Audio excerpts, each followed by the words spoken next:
अस्सलामुअलैकुम वरहमतुल्लाहि वबरकातुहू। मैं हूँ ग़ुलाम मोइन हैदर। आपको हमारे यूट्यूब चैनल में खुश आमदीद। अगर आपको पुराने से पुराना बुखार है, टाइफाइड है, मलेरिया है या डेंगू है, जिस भी किस्म का, जिस भी नस्ल का आपको बुखार है और आपने दवाइयाँ भी ली हैं लेकिन किसी भी दवाई से फ़ायदा नहीं पहुँचा, तो आप इस वीडियो के बताए गए अमल से फ़ायदा हासिल कर सकते हैं। और ये अमल दो तरीक़ों से किया जाएगा। एक तो पानी का इस्तेमाल करेंगे, दूसरा धागा आपको दम करने के लिए बताऊंगा, उसको दम करके इस्तेमाल करेंगे। दोनों के इस्तेमाल का तरीका अलग अलग है और इनके दम करने का भी तरीका अलग अलग है। इसको आप गौर से सुनिए, इंशाल्लाह इसके बाद आप यूज़ करेंगे तो आपका पुराने से पुराना बुखार, टाइफाइड, मलेरिया या डेंगू, हर तरह का बुखार अल्लाह ताला ने चाहा तो ख़त्म हो जाएगा।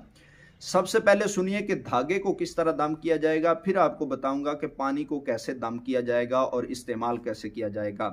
धागा जो आपने लेना है उसका कलर हो ब्लैक कलर हो, और ब्लैक कलर का धागा आपने कंधे से लेकर अपने हाथों की उंगलियों तक आपने पमैश कर लेनी है धागे की, और 7 धागे तैयार कर लेने हैं। एक धागे से 7 धागे आपने मज़ीद बना लेने हैं और इन 7 धागों पर दम किया जाएगा। आप खाना काबा की जानिब मुँह करके अव्वल आखिर 3-3 बार दुरूद इब्राहिमी पढ़कर उन धागों पर दम करेंगे। आपने सूरह अलम नशरह, ये 30वें पारे की सूरह है, सूरह अलम नशरह, इसको आपने पढ़ना है। और इसको किस तरह पढ़ना है कि सूरह अलम नशरह पढ़ते जाएंगे और साथ में जो धागा होगा उस पर गिरा लगाते जाएंगे, धागे पर गिरा लगाते जाएंगे, यानी सूरह अलम नशरह लका सदरक। इसको इस तरह पढ़ना है कि सूरह अलम नशरह की काफ पर, हर काफ पर आपने एक गिरा लगानी है। मसलन अलम नशरह लका सदरक, जब आप लाका पढ़ेंगे तो लाका की काफ पर रुक कर आपने धागे को गिरा लगा देना है और फिर पूरी सूरह मुबारक पढ़ देनी है। दूसरी मर्तबा फिर सूरह अलम नशरह पढ़ें, उससे अगली काफ पे आपने दूसरी गिरा धागे को लगा देनी है। पहली गिरा आपने अगर लगाई अलम नशरह लाका पर, तो आप जब दूसरी मर्तबा पूरी सूरह पढ़ने से पहले लाका के बाद जो अगला काफ आएगा सदरक वाला काफ, इस सदरक वाले काफ पर आप दूसरी गिरा धागे को लगाएंगे। अब तीसरी गिरा आप लगाएंगे उससे अगले काफ पर, फिर आप पूरी सूरह को मुकम्मल कर लेंगे। एक मर्तबा आप गिरा लगाएंगे, सूरत को मुकम्मल पढ़ लेंगे, फिर दूसरी मर्तबा दोबारा सूरह को शुरू करेंगे, दूसरे काफ पर गिरा लगाएंगे, फिर सूरह अलम नशरह मुकम्मल पढ़ लेंगे। इस तरह सूरह अलम नशरह में करीबन 8 काफ हैं और इन 8 काफ पर आपने धागे पर गिरा लगानी है और पूरे धागे पर गिरा लग जानी चाहिए। कोने से लेकर दूसरे कोने तक आपने 8 गिरा मुकम्मल करनी है। और इन गिरा को लगाने के बाद आपने धागा का इस्तेमाल कैसे करना है वो वीडियो के एंड पे बताऊंगा। अब आपको बताता हूं कि पानी का इस्तेमाल कैसे करना है और पानी को दम कैसे करना है।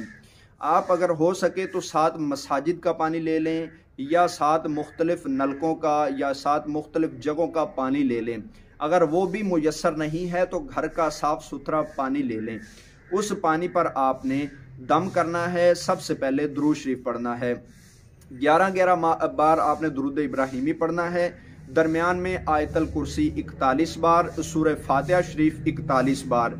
ये पढ़कर आपने दोस्तों या नारुकूनी बरदं व सलामन अला इब्राहिम, ये आयत मुबारका आपने भी पढ़नी है।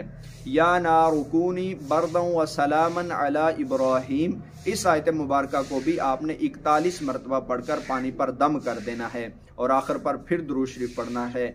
इस तरह पानी को दम करें 3 फूंकों में। जब पानी भी दम हो जाएगा उसके बाद पानी को मरीज़ डेली इस्तेमाल करे। जब भी मरीज़ को प्यास लगे उसी पानी से पानी पिए। मसलन 1 लीटर दम किया, उस 1 लीटर से 1 गिलास पानी मरीज़ ने निकाला, उसको पी लिया, तो घर का मज़ीद सादा पानी उसमें शामिल कर दे ताकि पानी ख़त्म ना हो। इस पानी को कम से कम आपने 3 दिन तक इस्तेमाल करना है जो एक बार दम कर लिया। जितना पानी पीने के लिए निकाला घर का उतना पानी शामिल कर लें और आखिरी दिन आपने तीसरे दिन पूरा का पूरा पानी इस्तेमाल कर लेना है, नया पानी उसमें शामिल नहीं करना। अब बताता हूँ, जो आपने धागा दम किया था उस धागे को आप अपने दाएं हाथ की कलाई के साथ बांध लीजिए और तब तक आप बांधेंगे जब तक आपका बुखार ख़त्म नहीं होता। ये सिर्फ आपने बुखार के उतारने की नीयत से बांधना है, फैशन वगैरह की नीयत से इसको इस्तेमाल नहीं करना, बल्कि सिर्फ आपने अपने इलाज की नीयत से और बुखार के उतारने की नीयत से इसको बांधना है। इंशाल्लाह ये 2 अमाल कर लेंगे तो अल्लाह ताला ने चाहा पुराने से पुराना टाइफाइड हो, मलेरिया हो या डेंगू हो, किस तरह का भी बुखार हो, अल्लाह ताला ने चाहा तो आपका बुखार ख़त्म हो सकता है। अगर ये वीडियो पसंद आई तो दूसरे लोगों में भी शेयर कर दीजिए। मुझे दीजिए इजाज़त, नई वीडियो के साथ आपकी खिदमत में हाज़िर होऊंगा। अस्सलामु अलैकुम व रहमतुल्लाहि व बरकातुहू।